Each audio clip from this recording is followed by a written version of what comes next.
Hello, guys, and welcome back to the Fat Loss Game podcast. Today, I do not have Dee with me. I actually have one of my most beloved friends, and I'm so excited to introduce her. Her name is Devin, and we worked together, I think 3 years, 3 years ago or something like that.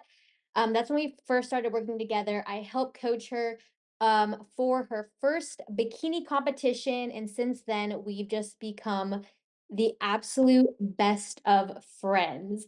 So, with that being said, Devin, go ahead, introduce yourself, and just give a little rundown on how you found me in the first place and what it's been like knowing me since that first day that we met at the gym.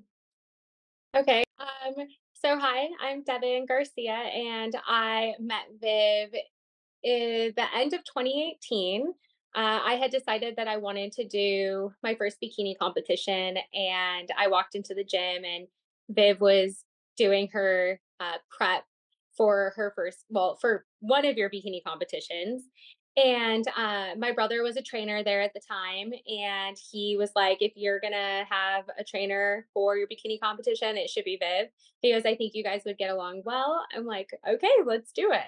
So that's kind of when our journey started. Um, do you want me to tell you about what it was like that first year? Is that what you said? Yeah. Go ahead and talk about what it was like. Although, you know what I always think is a funny story is when you tell me what your first impression was of me. So go ahead and tell them what your first impression was, and then just what it was like, us working together. Okay. So you were very intimidating at first. Just because I mean you were again right in the middle of your prep, you were training. I had no idea about any of it. And when we first met, I thought we were gonna be starting in April of 2019. That was kind of my mindset, and you were like, "No, we are starting in January. Like, you need to get going with, counting your macros," and at the beginning of January, I was like, "What?" I was I was definitely caught off guard. I think mentally, I didn't think I was gonna be giving up alcohol just yet. I didn't think that, I had never even counted a macro. I didn't understand that concept yet. So, I mean, right off the bat told me, you're like, "I will let you know if I think you're not ready." And I was like, "Oh, well, I'm gonna be ready."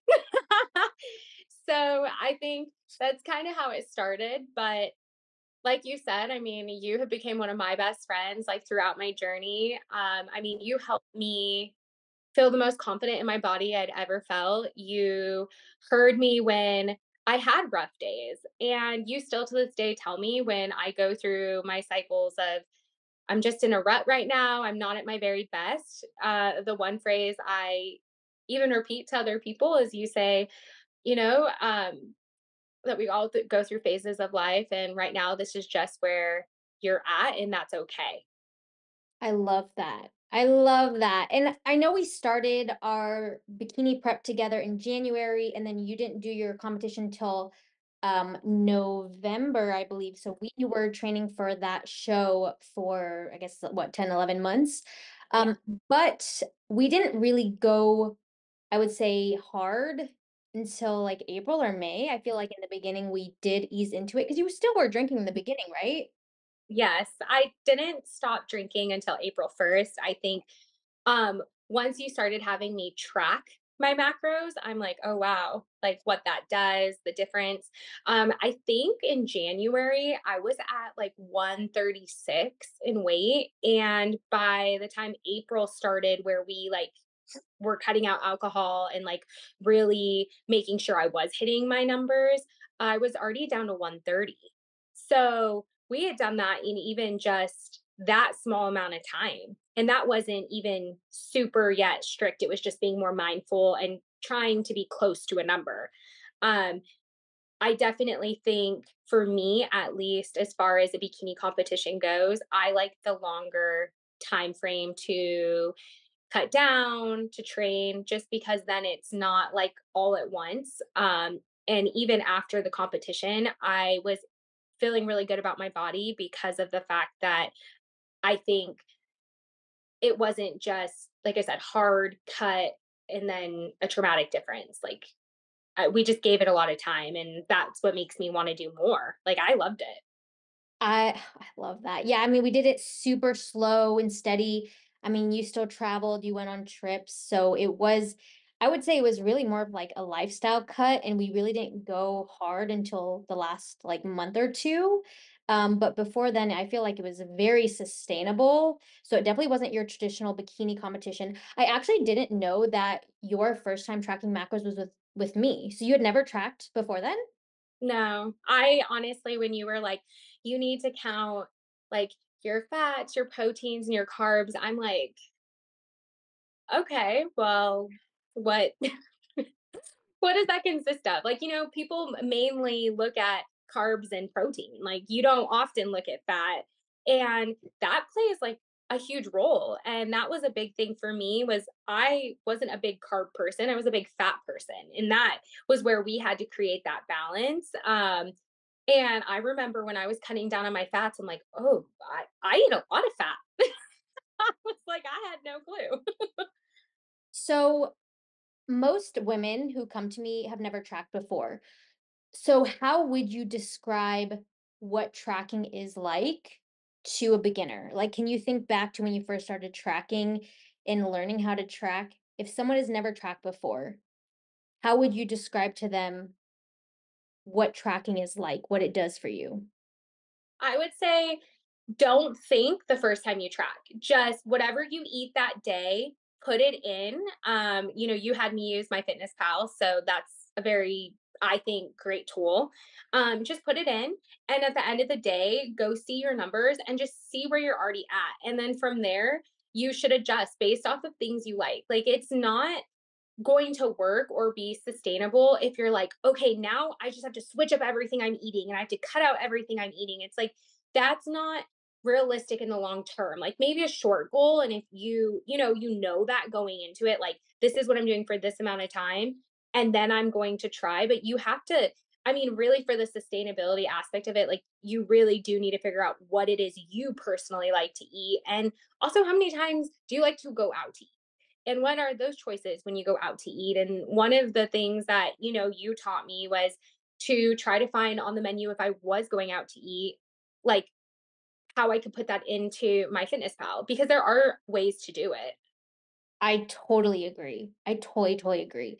Now, one of the things that I really wanted to touch on for today's episode is how, after competing, when you dieted down really hard and you got to your lowest weight and you were very lean, how you transitioned from your competition diet, which at the end was very restrictive, how you transitioned from that to a more sustainable lifestyle, and essentially what has your life looked like since competing, having balance, and then, since then, I know life has like, you just had so many life changes, so what has that looked like for you, and where are you now with your nutrition and your workout habits? So I would say the first couple months out of training, um, it was still kind of the same. You had me ease in, like, adding more to what I was eating. Uh, I kind of had a different scenario, I think, because COVID hit. So, right after that, it was like, you know, we couldn't go to the gyms. So my more so gym was in my backyard, trying to do any type of hit workout I could. Getting exercise equipment was selling out like crazy. So I had some dumbbells, but they weren't, what I had been doing. Being home, I was introducing a lot of alcohol back into my life. And I also tried to do a second bikini competition, where that, you know, you had suggested just trying a different trainer as well. And he had me eat more to bulk. And I would say that was extremely hard for me to go from being super lean to intentionally eating more to try to bulk. And even though I could see that I was gaining muscle in different ways, I would say that was extremely hard in a mindset way for me. Now where I'm at, because again, the competition 2019, we're now in 2024. Um, from then to now, I've had my ups and downs. I will say last year I was at my heaviest. I hit 145 due to going to school again. I'm a flight attendant, so flying, stress, you name it. But currently I am back down to 130 and I am trying to be mindful of what I'm eating. I think because I tracked for so long, I kind of have ideas on like what I could eat, how much. Um, I would say I'm very, I don't track as much, but I'm mindful in my portion sizing. And that has helped with losing the weight. And also, I'm walking a lot, to be honest. Like, if I can't go on a run or go to the gym, I'm like, okay, well, at least I'm going to walk for a long time today. And even in a lot of my relationships with my friends, as we're in our early 30s now, and some of my friends are starting to have kids, a lot of people are getting married. So, our alone time, it's kind of like, okay, well, what can we do? And I'm so sorry. Is this flipping? Oh, yeah, we're good. Okay, sorry. Sorry. I received a phone call at the same time. I apologize. No worries. Okay. So I've reached out to a lot of my friends and I'm like, hey, I'm like for our finances, for our sanity, for everything, like let get a coffee, go on a walk, and just walk until we don't want to anymore. So that's kind of been a lot of my transitions with a lot of my friends as well, just to be more active. I love that you asked him to go on walks. So let me ask you, do you remember what your lowest weigh-in was for your bikini competition? It was 108. Okay, so you started at 130, or how tall are you? I'm I'm 5'1". Okay, just so people know, because obviously 108 Yeah. is very small. So she's 5'1", so you started at 136 in January. The Mhm. lowest we got you down was 108. And then it sounds like so you basically maintained your weight until I referred you to another trainer who then had you purposefully start bulking. Do you remember what weight you got up to with him? Um, I was at like 128, 129, which isn't heavy, but when you're going from 108 in, I think you had me, by the time I started with him, I was at like 120. Okay. Um, so I had gained weight, but it was slowly. So I think I started with him 6 or 7 months after. Okay. So the weight gain was slow, and honestly, for my height, for what feels good on me, 120 to 125 is, to me, my best. So that was good. Getting now to, like, 128, 129, I'm starting to feel heavy again. Okay, that makes sense. So basically, we got you down to your list at 108, which if you've never done a bikini competition or you don't know anything about it, you get to levels of such a low body fat level and such a low weight, it is not sustainable. So 108 wasn't a sustainable weight for her, but it was what was necessary to get her show lean. And then you slowly gained weight as you transition into more sustainable habits, right? And then you got up to 120 for the next, like within the next 6 7 months, but that was like your goal weight, right? Like Mhm, that's where you're happy with. So that mhm, I'm assuming that's probably where you would have want to stayed, but then as you started with this new trainer, he put you into a bulk that kind of pushed you past that comfort zone.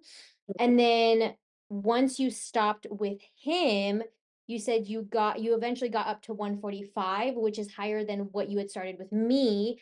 So what had happened between when you were working with him to when you got up to 145 that led to that weight gain? I had an annulment. So I think a little bit of going through like some depression on that end, stress because I started school, and just finances, COVID. I think all of it kind of played roles into drinking more. You know, if you were seeing someone, it was a lot of eating and drinking again. It wasn't so much of an active state. And so I think that all of that just played a role in being more just, like I said, sitting, eating, drinking, stress, all of it. And I think that's so important to remember is that, like, it's so easy to do well with your health and fitness when everything is going great. And we practice healthy habits. Like, when you practice healthy habits when everything's going great, it's very different than practicing healthy habits when you feel like your world is crumbling around you. You know what I mean? And like so much stress is happening. And I think that's just a shining example of we're not always equipped to deal with that much stress at one time. And so it's sometimes our healthy habits fall to the wayside. And I'm curious, now that you've gone through that really tough period in your life, looking back, is there anything that you would have done differently? Or do you think that at that time, like you genuinely did the best with the knowledge you had at that time? I think that's a great question. I have definitely gotten to the point where, there are times where I'm like, "Oh, how did I let myself get like that?" But also at the same time, like, I feel like now where I'm at, feeling confident, figuring it out, being happy, like, genuinely in who I am and my own body now and seeing all the changes of what I've gone through, I think what was supposed to happen happened. It taught me I don't ever wanna be at 145 again. I'm never gonna let myself get to that again, but then at the same time, because I got there is why I was able to have those conversations with my friends, with my family of saying, "Hey, I'm trying to just like be more mobile. So why don't we just go on a walk together? Okay, you have a baby. Well, you put your baby in a stroller and let's go together. Like, I'll make us tea, I'll make us coffee. Like, let's go in the morning or let's go at night, or just simple things. Everyone can walk. So I'm learning that, like, that is honestly the most basic thing. And most people do enjoy walking. And then you get to talk and you get to have that conversation that to me is very meaningful and creates the relationships. So I think if I hadn't got into being at my heaviest, I wouldn't have had some of those conversations that I've had, or maybe I would have kept drinking as much as I was drinking. It's forced me, and again, to even do my portion sizing and being like, wow, like not eating that entire plate at that restaurant, even though it's really good and I love every single French fry on that plate. Well, that could be the difference between how I'm gaining weight then, how I am now. So it's just very hard in the moment, but also part of where I think was my story and again where I am now. Do you feel like going through that experience of gaining weight to a place where you are uncomfortable taught you lessons that you wouldn't have learned otherwise? Yes, I truly think that during that time I was probably at my biggest state of just feeling depressed, like all over. Like you're not comfortable in your clothes, nothing's fitting you. You don't feel as pretty. You don't feel the same confidence. You don't feel yourself. But I think what I've learned is everyone feels like that at some point in their life. And it truly is at the end of the day, like, what do you decide to then do with that? Like, are you going to stay like that? Or are you going to then progress and do something about it? And you can want to do it, but until you actually take the time to create that action, it's not going to change. So now, again, with losing the weight, with making all these decisions, I'm, I feel like a whole different person or just me again. And I don't think I felt more me than I probably felt back when I was doing that competition. I mean, I tell everyone all the time, people will ask when they people will look through my Instagram, they're like, "I didn't know you did a bikini competition." I'm like, "Oh yeah, I want to do another one." It was so great, and everyone's like, "Oh, did you place?" I'm like, "No," and they're like, "I'm sorry." I'm like, "Why?" I strutted on stage in a bikini and let people judge me. I am a winner. I don't care what anyone says. Like, I have anyone who can do that, like, bravo. I love that. I love that so much. And I think that's such a good point when our I genuinely believe our weight is a reflection of how happy we are with our lives, because I think that it's so easy to use food and alcohol as a coping mechanism when we just don't feel good, because it's just an easy outlet. Like, like drinking just turns off your mind. So if you have a lot of problems, just drink. You'll forget about them, right? And like when you're sad, you can just eat something that tastes good and immediately like you feel better short term, right? But I know, for you, you were your heaviest and you were most unhappy with your body when you were also most unhappy with your life. And I can say the exact same thing for me. That's when I was my heaviest as well, was when I was most unhappy with my life. And I genuinely think our body is just simply a reflection of how content we are with our lives. But now the question is, like, if people are listening to this and they're really unhappy with their weight, and they are not happy with their lives, and they know that their habits are a reflection of their dissatisfaction with their life, I think the real question is, how do you get out of a rut? How do you get out of that low place? Like, because it's hard. You don't just snap your fingers and you're like, oh, I'm happy. Oh, it's better.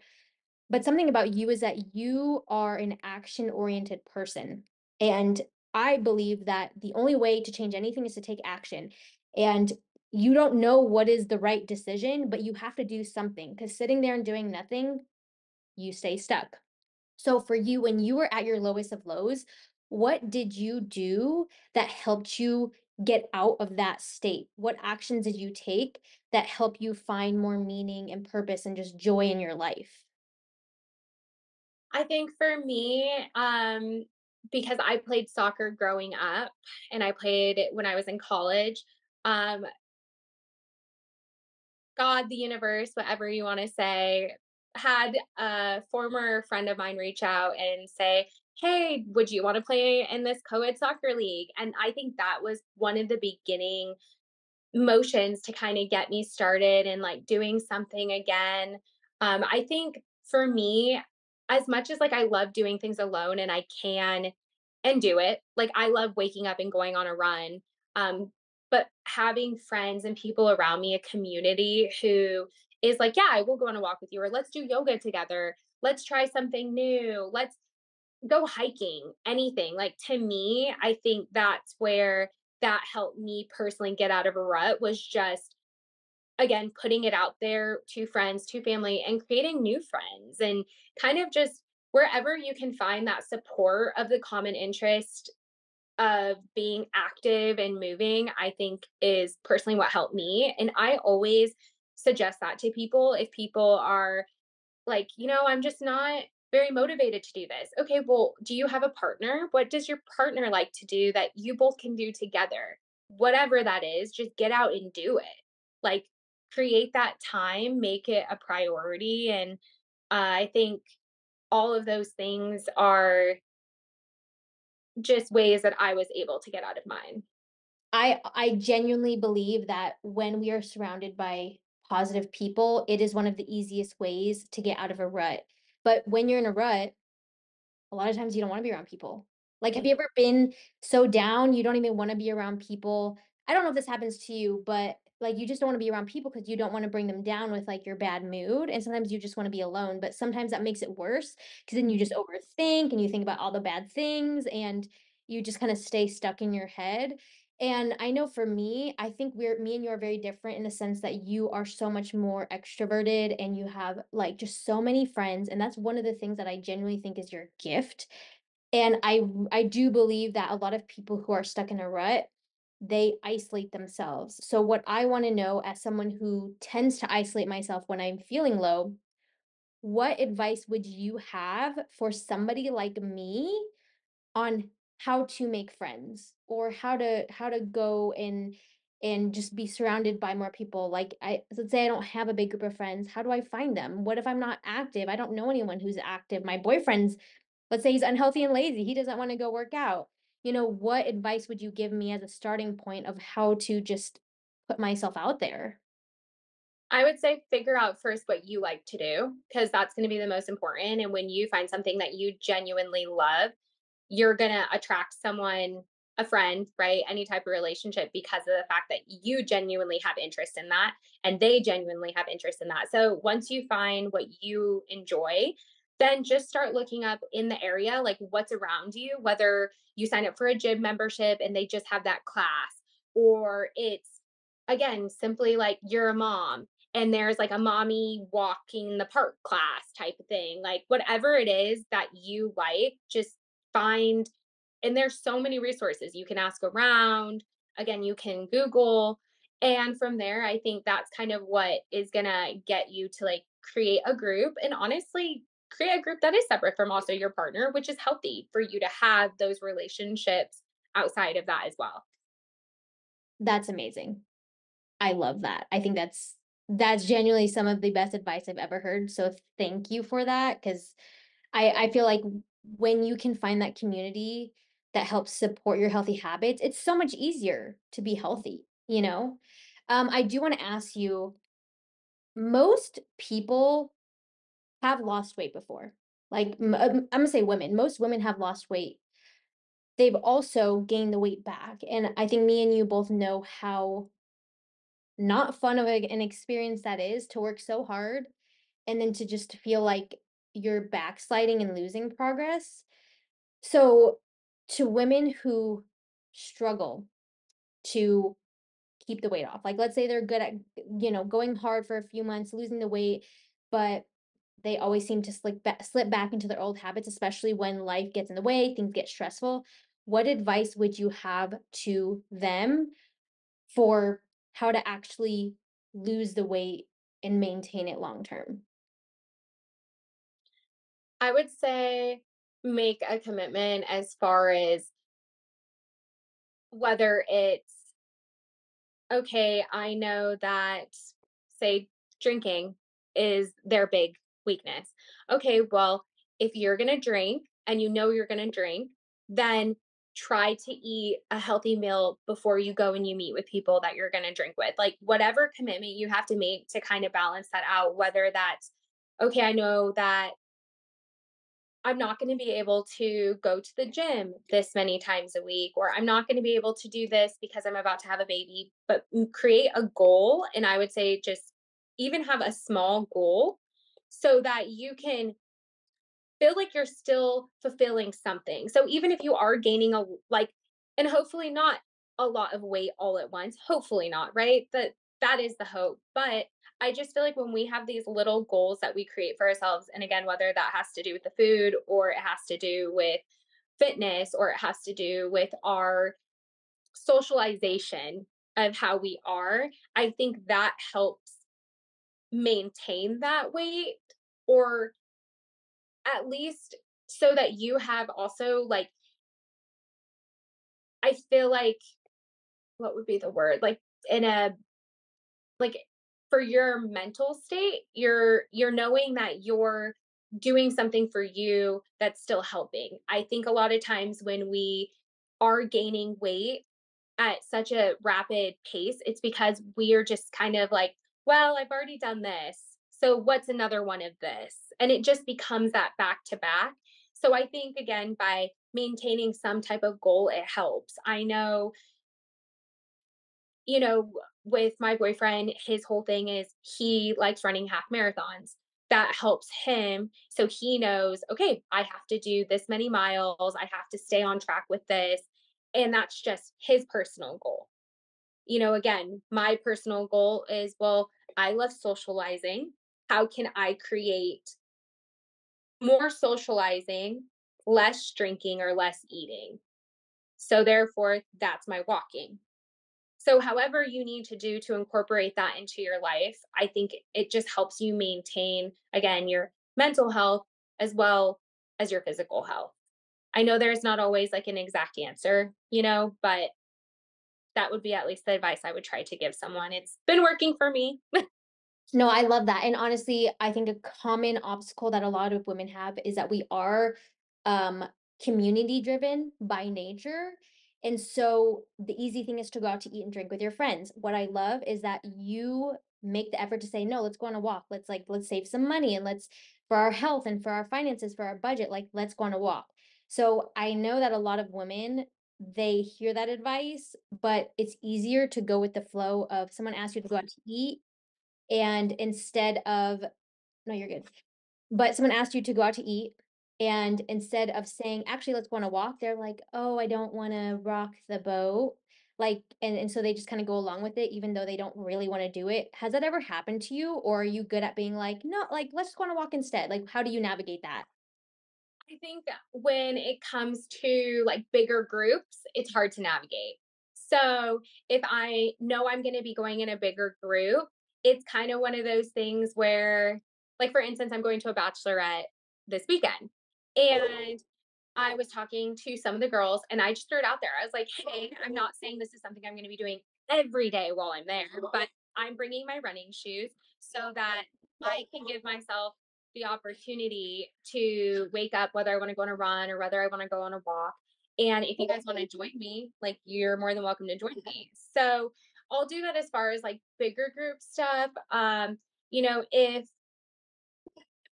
I'm just having one-on-one time, it's a lot easier to do. I understand like life gets busy. We all don't have time to make that one-on-one time. And sometimes the bigger plans are, it. So I also, I try to tell people when we do have the bigger plans, like, well, why don't we like have a game night at my house? And then that way it's like I can provide food and I understand that's also sometimes harder, but you can come up with ideas like, okay, well, we could order this or this. So you have a little bit more of control of what at least the food options at your household are going to be. You know, whether there's going to be, more drinks, not drinks, whether there's going to be dessert, you just have a little bit more control. And I kind of feel like at least I've been lucky enough to have friends who are seeing like, okay, we can go to someone's house and save hundreds of dollars by just bringing our own things or putting some money into this, and then we're also doing like activities too. We're not just sitting around.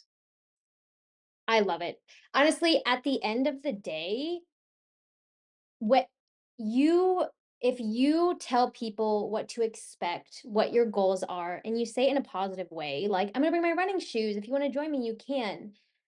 People respond really well to that.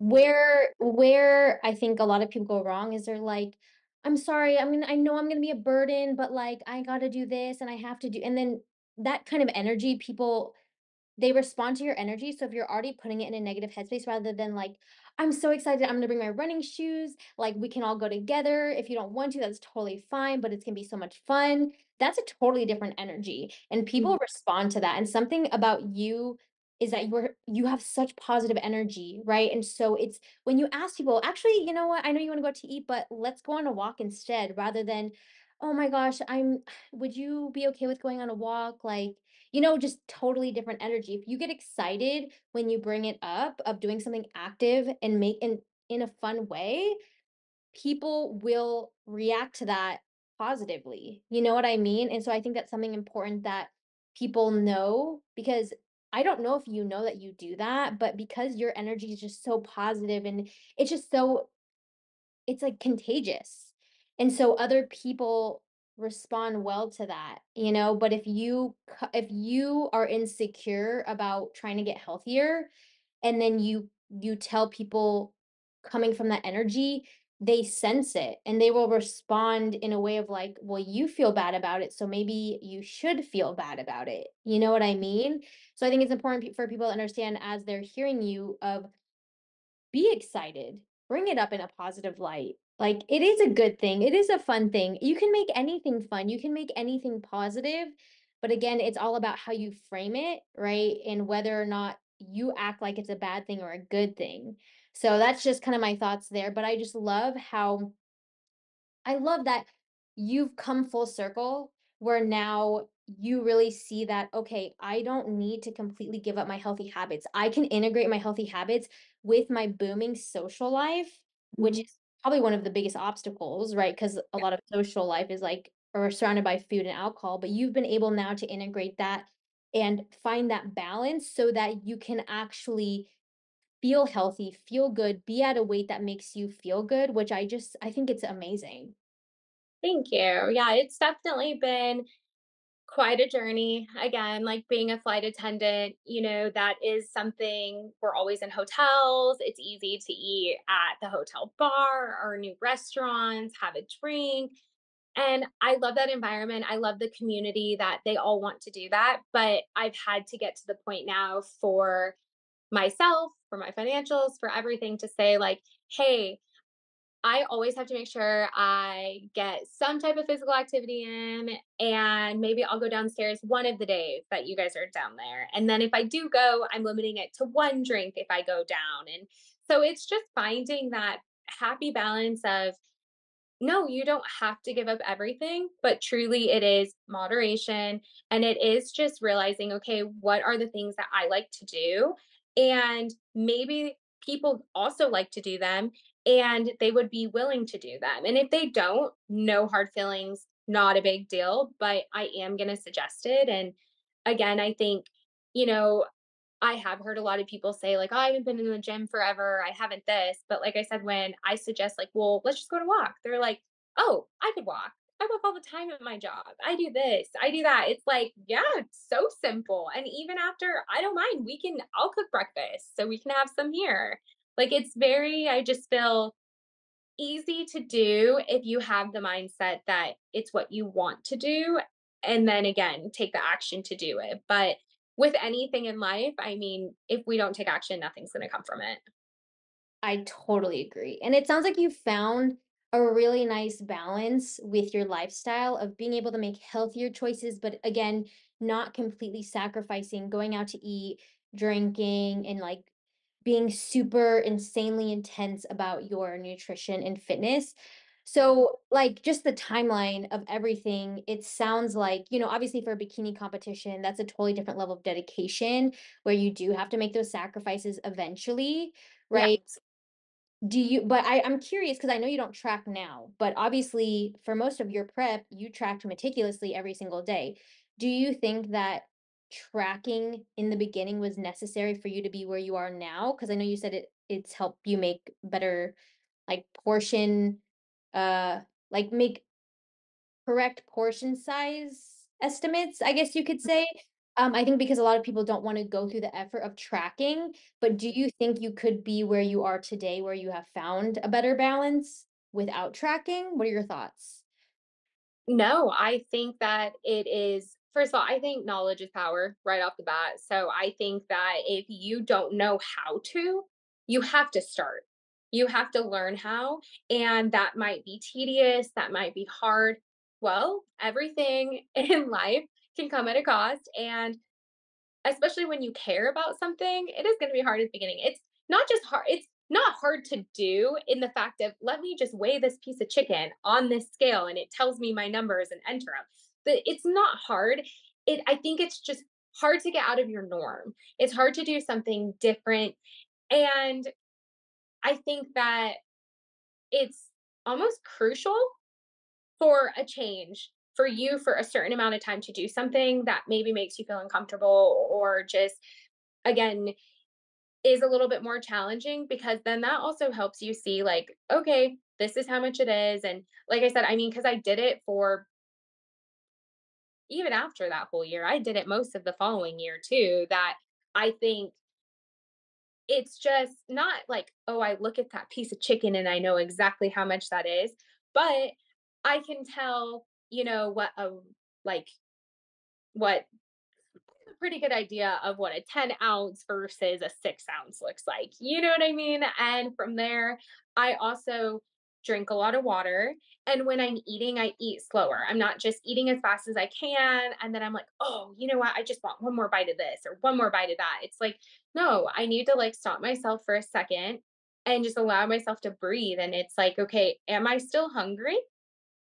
If I am, yes, I will eat a little bit more. And if I'm not, then cool, put the plate away. When I'm hungry again later on, I will eat some more later. It's not, this is not going to be the end of the world if I don't finish everything that's right in front of me. And I think a lot of us, at least in my era, were taught to eat everything on your plate as a child. And so I think that just think that as far as like learning also to portion size, that's been a whole different world. And I think that started with just tracking my macros because I always thought I ate healthy, to be honest, before I met you. I'm like, I barely eat carbs. I eat so much vegetables. Why am I not losing weight? But I just wasn't having the numbers that were good for me. And at the end of the day, that's also why I like macro counting because they're so specific to each person.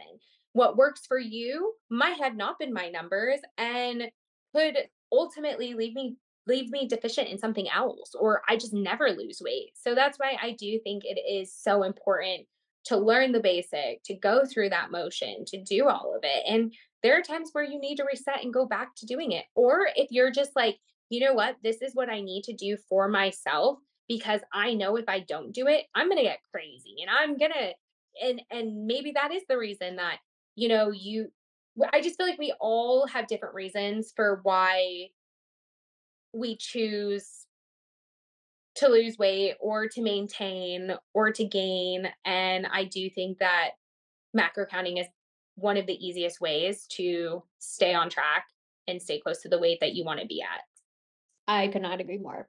I totally, totally agree, but I love hearing your perspective, especially as someone who doesn't track now, but has tracked before, and that you still find the value in it. I think that's just amazing to hear. And I do have one last question for you before we finish.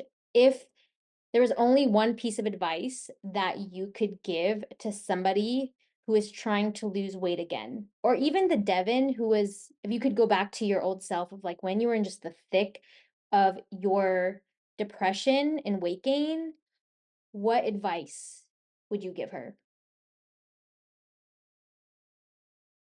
Well, like I said, your advice of this is a season that you're in. Um, I think it's just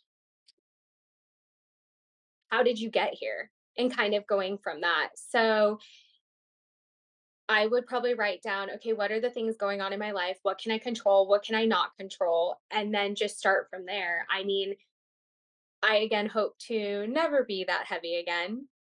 But looking back, I think writing it out and seeing that progress a little bit more would have been more helpful and maybe have also progressed a little bit quicker than it took.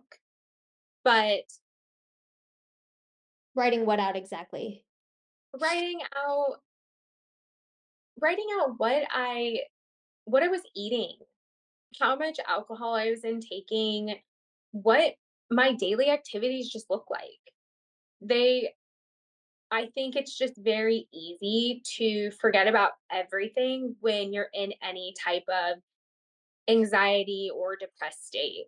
And I think, you're always going to have ups and downs in life, and that's okay. And that's okay to be aware that that is just a season of life that you're in.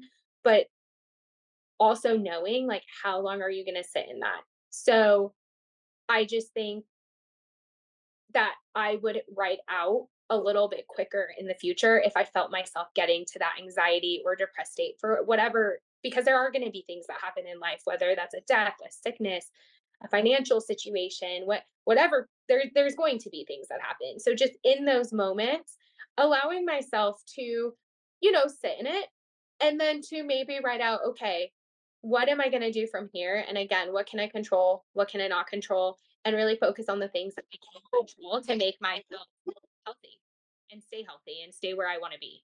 And I hope that maybe that can work for other people as well.